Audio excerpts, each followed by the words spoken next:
Olá, eu me chamo Erika Cauano, sou médica, ginecologista, obstetra e mastologista e hoje eu vou falar um pouquinho para vocês, em meio à pandemia de coronavírus, eu falo sobre saúde feminina aqui nesse projeto da Sanga e eu vou falar um pouquinho sobre o que está acontecendo em relação à gestação, em relação à amamentação e o coronavírus, tá? O que a gente sabe até agora, quais são as recomendações que a gente tem. Para as gestantes, vamos lá. O que a gente sabe sobre o coronavírus? A priori, isso não existe a transmissão vertical, ou seja, da mãe para o bebê durante a gestação. Já tiveram alguns estudos chineses, 3 estudos chineses já conduzidos, que já foram publicados. O problema dos estudos é que tem um número limitado de casos, então a gente ainda vai avançar ainda e pode ser que surjam coisas novas sobre isso, mas a priori até agora, corroborando com as outras gripes, não parece transmitir. Foi feito biópsias da placenta, a pesquisa do Covid-19 no líquido amniótico dessas mães infectadas e não foi descoberto nada, nem os bebês nasceram infectados. Essa semana, no entanto, saiu numa revista científica grande nossa, no JAMA, que teve um bebê que testou positivo para o coronavírus 2 horas já depois. Eles estão se questionando se foi transmissão durante o parto ou se foi já dentro da barriga da mãe. Ainda está em dúvida, porque os níveis, a nossa imunidade, pessoal, quando a gente se infecta com vírus, a primeira coisa que aparece é uma imunidade chamada IgM, é uma imunoglobulina, né? O nosso próprio corpo tenta atacar o vírus.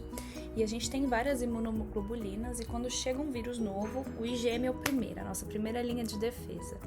E nesse bebê, esse IgM estava um pouquinho elevado já, o que é estranho para ser uma coisa tão recente. Talvez já tenha sido intraútero.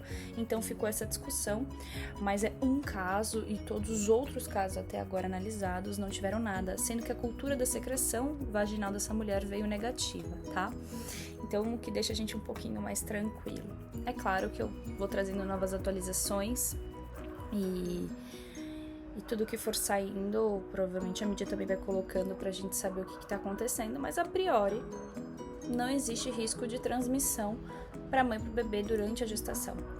No entanto, por mais que as gestantes pelo Ministério da Saúde não sejam consideradas um grupo de risco, pelas nossas sociedades, as nossas diretrizes de ginecologia e obstetrícia, tanto a Royal College, tanto quanto a brasileira também, a gente acaba considerando as gestantes sim como um grupo de risco. Isso porque a gestante é grupo de risco para qualquer infecção, né? A imunidade durante a gestação, ela cai um pouco. A gestante, ela é um pouco imunossuprimida, que a gente chama, né? Não como as outras doenças, mas ela tem uma imunidade um pouquinho mais baixa, uma suscetibilidade para agravar os quadros um pouco mais rápido. Então, a gente considera, por mais que elas não estejam no grupo de risco do Ministério, mas nós consideramos sim as gestantes como um grupo de risco. Então, a gente orienta todas as gestantes estarem em isolamento social e os seus familiares que convivem com elas dentro da casa também estarem isolados, tá? Ou então não entrarem em contato com essa gestante, tá bom? Então essa é a recomendação primordial. Em relação ao pré-natal, pessoal, não é para parar de fazer o pré-natal, porque existem alguns exames do pré-natal que são importantíssimos. Mas a gente precisa pesar risco e benefício como tudo na vida, tá? Então essa conversa com o ginecologista obstetra, depender da idade gestacional que você está passando nesse momento, varia muito, então é muito importante para ele poder te orientar quando que vai ser a próxima consulta, se precisa ou não, se consegue fazer essa consulta online, se consegue passar às vezes os pedidos de exames e se a gente consegue fazer uma troca um pouco diferente do que estava acostumada, tá bom? Para algumas gestantes, quando ela é um pouquinho mais inicial, ou no primeiro trimestre, segundo, a gente às vezes consegue espaçar um pouquinho e fazer as consultas às vezes até online, telemedicina, que foi liberado pelo governo agora em caráter provisório por conta da pandemia. Então a gente precisa fazer o pré-natal, nem que seja essa troca um pouquinho mais distante, mas, por exemplo, as gestantes no terceiro trimestre se tornam um pouco imprescindível a ida ao consultório, e então a grande maioria das clínicas e a grande maioria dos consultórios ginecológicos acabam mantendo, mesmo que reduzido, algum horário para atender as gestantes, tá bom? O que a gente recomenda? Tentar juntar todos os exames quando for no laboratório e ir no laboratório uma vez só, para sair uma vez só de casa e tentar sempre marcar o primeiro horário, porque geralmente é onde a clínica tá mais limpinha, é onde tem menos risco de contaminação, ou horários mais espaçados, conversar com eles que vocês estão gestantes e tentar fazer isso sempre da melhor maneira possível, sempre mantendo, lavando bem a mão, evitando nesses momentos colocar a mão no rosto. A gente sabe que o ser humano normal, não agora, gente, já orientado, mas o ser humano normal leva a mão no rosto 23 vezes por hora, né? Então é muita coisa. A gente nem para pra pensar o quantas vezes a gente leva a mão no rosto, nem que seja pra tirar um cabelo do rosto, tá bom? Via de parto não muda, tá? Continua sendo via obstétrica, que a gente chama. Se é pra ganhar normal, continua sendo normal. Se é pra ganhar cesárea, continua sendo cesárea. Ainda não mostrou o benefício de um parto em cima do outro de maneira alguma. A condição continua sendo a escolha da gestante ou a necessidade que a gestante tem de parto, tá bom? Não muda nada.